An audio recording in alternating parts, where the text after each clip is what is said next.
Bonjour à toutes, bonjour à tous. Bienvenue sur Acteurs Publics TV, ici au cœur de la Convention des intercommunalités de France 2024. On est au Havre et j'ai le plaisir d'accueillir sur le plateau d'Acteurs Publics TV Stéphane Delautrette. Bonjour. Bonjour. Député de la Haute-Vienne, président de la délégation aux collectivités territoriales et à la décentralisation. Monsieur le député, vous intervenez aujourd'hui sur une plénière sur des enjeux de fiscalité. C'est un sujet au cœur de l'actualité. On en parle chaque année. C'est toujours aussi complexe, toujours aussi tendu. Comment vous l'expliquez ? Alors c'est toujours aussi tendu, mais c'est d'autant plus nécessaire dans le contexte budgétaire dans lequel vont se retrouver les collectivités, eu égard aux propositions du gouvernement sur le projet de loi de finances. Avec ce coup de rabot annoncé sur les dotations aux collectivités, on pourra y revenir. Il est évident qu'il va falloir réfléchir d'autant plus vite à la question de l'autonomie financière des collectivités, d'où cet atelier cet après-midi. La ministre Catherine Vautrin, qui sera sur notre plateau un peu plus tard dans la matinée, a déclaré au Parlement ne pas vouloir faire, je cite, la poche des collectivités. Fin de citation. N'empêche que les collectivités sont fortement mises à contribution. Oui, alors je ne sais pas ce qu'elle appelle faire la poche des collectivités, mais les 5 milliards annoncés, en réalité, sont 10 milliards 1 de réduction de ressources pour les collectivités. Si j'additionne les 5 milliards à la réduction du fonds vert, à la cotisation supplémentaire sur la CNRACL, à l'arrêt sur la retraite donc des fonctionnaires, à l'arrêt de la compensation sur le périscolaire, si on additionne tous ces chiffres, on est bien au-delà des 5 milliards. Et vous voyez bien que dans ce contexte-là, les collectivités risquent d'être mises en grande difficulté. On le voit, alors beaucoup de discussions depuis quelques semaines. Mais au-delà, on voit que sur cet enjeu de la fiscalité locale, c'est toujours complexe et on fait des émissions chaque année sur ce sujet et on a l'impression que c'est abordé d'un point de vue technique, d'un point de vue politique, d'un point de vue aussi un peu polémique. Il faudrait créer un nouveau récit, expliquer, poser autrement les enjeux, parler davantage de services publics peut-être ? Oui, moi je suis assez convaincu qu'il faut créer un nouveau récit et une des difficultés que l'on a par les fiscalités et impôts, c'est peut-être que cette rupture du lien qui s'est créée entre le citoyen et son territoire, avec notamment la suppression de la taxe d'habitation, qui arrivait à créer encore ce lien-là. Le citoyen voyait pourquoi il contribuait financièrement à ce qui se passait sur sa collectivité. Il a pu quand même être satisfait de voir la taxe disparaître. Mais... Oui, évidemment. Mais aujourd'hui, on voit aussi des citoyens ne plus comprendre pourquoi les collectivités ne font plus tel ou tel choix d'investissement au service de la population. Et c'est peut-être le moment de repenser le lien entre le citoyen et son territoire au travers d'une contribution qui soit en rapport avec les efforts consentis par les collectivités. Un autre récit est essayer de renforcer davantage l'autonomie fiscale des collectivités qui reculent chaque année ou au moins depuis 10-15 ans ? Qui recule d'autant plus et qui finalement se retrouve sous tutelle aussi avec des financements de l'État qui sont fléchés, donc qui leur laissent moins la liberté d'action et le choix d'action qu'elle pourrait porter en rapport avec ce qu'elle entend des citoyens qui habitent son territoire.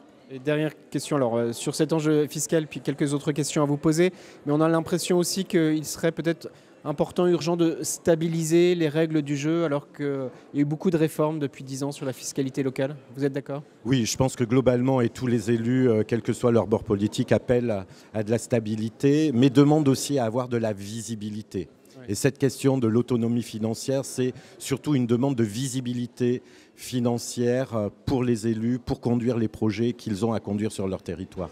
Donc c'est vraiment dans ce sens-là qu'il faut travailler. Et faut-il aussi travailler, j'imagine que vous allez me dire oui, grouper, si je puis dire. C'est le thème de cette édition 2024 de la Convention des intercommunalités. Communes, interco, jouer, faire bloc ensemble. Oui, alors là, je trouve que le slogan est particulièrement bien choisi. Et effectivement, moi qui ai été maire d'une petite commune, président d'intercommunalité avant d'être parlementaire, je voyais bien ce bloc communal indissociable à mon sens, avec, je pense, une ligne sur laquelle il faut revenir. C'est que pour moi, l'intercommunalité doit être choisie. Il appartient aux élus des territoires que de voir les politiques, les sujets sur lesquels ils ont nécessité à travailler ensemble.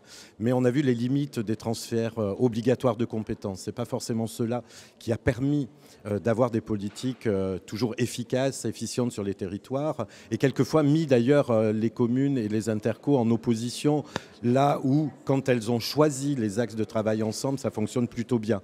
Donc revenir peut-être à plus de bon sens territorial et laisser l'initiative véritablement aux élus sur les territoires. Une approche pragmatique, faut-il changer les règlements, faut-il changer la loi? On va voir ce que nous dira Catherine Vautrin. Appelez-vous un nouvel axe, un nouvel élan de décentralisation? Certains le demandent, d'autres disent c'est pas le moment. Alors derrière le terme de décentralisation, tout dépend avec quelle échelle de collectivité on parle. Moi je pense qu'il y a des choses qui sont relativement inabouties dans la décentralisation, et notamment avec le bloc régional ou départemental, voire intercommunal. Donc il ne faut pas s'interdire de reclarifier, d'aboutir et de travailler à une meilleure peut-être articulation entre les strates, même si il y a de la complémentarité entre les strates entre elles. Donc ça c'est un point de vigilance à avoir.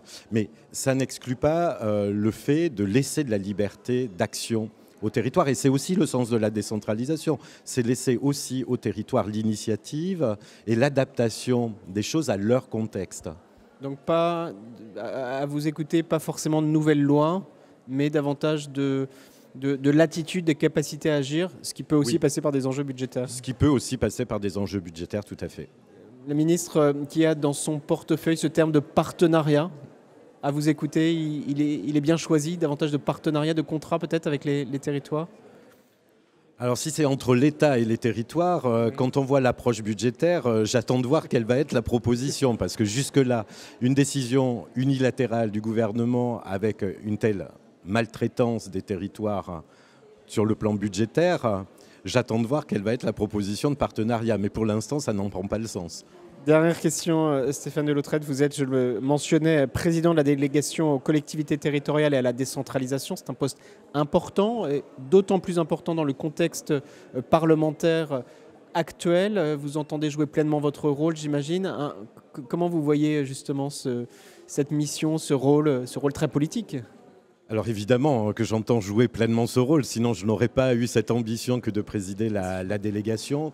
La particularité de la délégation, c'est d'avoir une représentation en son sein de l'ensemble des représentations politiques de l'Assemblée nationale. C'est un travail souvent transpartisan qui débouche sur des propositions qui doivent éclairer les députés sur le sujet des collectivités. Et je pense que dans le contexte, oui, la délégation a un rôle important à jouer d'investigation, de contrôle de l'action du gouvernement, mais aussi de propositions au gouvernement, d'autant plus, comme je le disais, que souvent c'est issu de travaux transpartisans, donc avec beaucoup plus de chances de voir aboutir sur la proposition les choses dans l'hémicycle. C'est un peu l'approche des intercos, transpartisans, travailler en agilité, en consensus, ça ressemble aussi Mais peut-être est-ce lié aussi à mon parcours d'élu local avant d'être parlementaire. Et président d'intercommunalité, c'est bien ça, dans la Haute-Vienne. Merci beaucoup Stéphane Delotrette, je le mentionnais, vous êtes député de la Haute-Vienne, président de la délégation aux collectivités territoriales et à la décentralisation.